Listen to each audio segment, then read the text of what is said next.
Thank you, Mr. Speaker. I rise in support of this measure, and I yield myself as much time as I may consume. Gentleman is recognized. Let me start by thanking our former chair of the Foreign Affairs Committee, Eliot L, for sponsoring this resolution. I agree with every word she just said.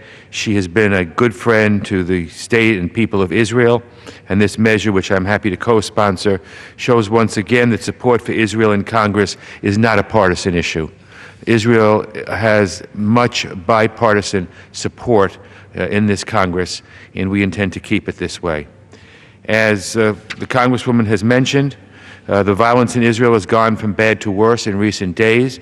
Day after day, we hear new reports of innocent Israeli victims of stabbings or shootings at the hands of Palestinian terrorists. And I use the word terrorist, Mr. Speaker, because what they're doing are acts of terrorism. If random people, average citizens, have nothing to do with policy, have nothing to do with politics, they're just civilians that are walking in the street, and if they are attacked by a knife or something else that harms them, that's a terrorist attack. And imagine if we had such things going on in the United States, it would have a chilling effect on what people can do, can move around or can't move around as a result of it. So this is not something that's random. It's not something that is confined. It can strike at anybody, at any time, at any place, and it's terrorism.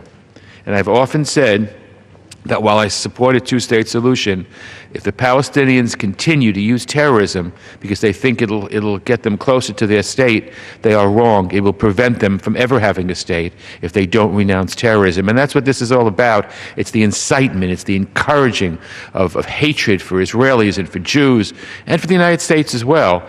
And this goes in time and time and time again, and then we wonder why we have these acts of violence, because you cannot fan the fires and be a leader in it and then suddenly look the other way and say, well, you know, we're not encouraging it. The Palestinian Authority has been irresponsible, and they've been irresponsible for many, many years. So, as it has every right to do, Israel has defended itself against these attacks, these stabbings and shootings, but this bloodshed must be brought to an end. And I have no doubt, Mr. Speaker, that it could be in a hurry if Palestinian leaders would do the right thing. Repudiate the violence, and most importantly, the ceaseless campaign of incitement that demonizes Jews and Israelis and glorifies terrorists. Chairman Royce and I will soon send a bipartisan letter signed by more than 350 of our colleagues in both parties, and I'm very, very happy with the overwhelming support we've gotten from our colleagues on both sides of the aisle for this letter, and that's why Chairman Royce and I try to do things in a bipartisan manner, because something like this is bipartisan. Support for Israel is bipartisan. Support against terror is bipartisan. And we have to stand together as Americans, regardless of party affiliation, and say we will not countenance terror. And we're going to point fingers at the Palestinian Authority, who has been utterly irresponsible in this whole thing.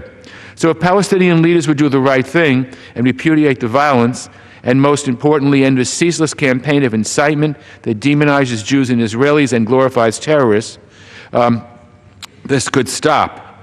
So this letter that Chairman Royce and I have done, signed by more than 350 of our colleagues, to President Abbas, Palestinian President Abbas, urging him to take that course, but I cannot say that I have high hopes. After all, this type of rhetoric by Palestinians against Jews and Israelis, and even just in Americans in general, is nothing new. In Palestinian books and newspapers, on the television and radio, we see and hear a constant message of hatred and incitement. From a young age, Palestinians are taught that the people of Israel are their enemies, and those who use violence are heroes. And this is very, very infuriating.